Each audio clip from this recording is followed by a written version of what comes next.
Ladies and gentlemen, do you have a memorial? Do you have a mark where when things get a little bit tough and challenging, you go back to that place where you had a God experience to start over again?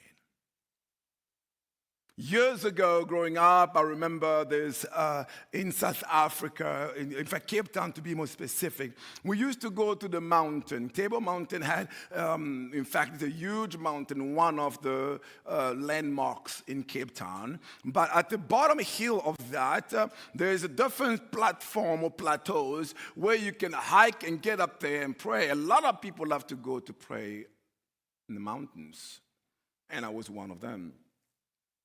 And every time life would get challenging, I would go to that spot and pray. Because for some reason, it was a place where I felt like I had a God encounter.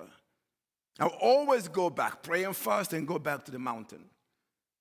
And when I was reading the story, I was reminded of the fact that, man, and literally, I don't know, I've lived here in Culpeper for going now 26 years.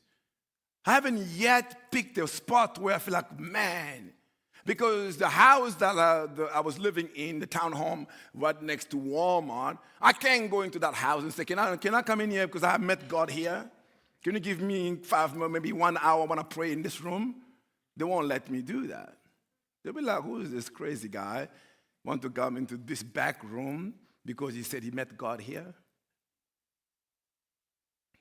I'm sure you may have things like that, places, but it no longer exists. But what I want to encourage us to start thinking about in the current season where you are in, and start to realize, when did God really, really encounter you? Or when did you encounter God? When did God met you and spoke to you in a drastic way and you obeyed radically?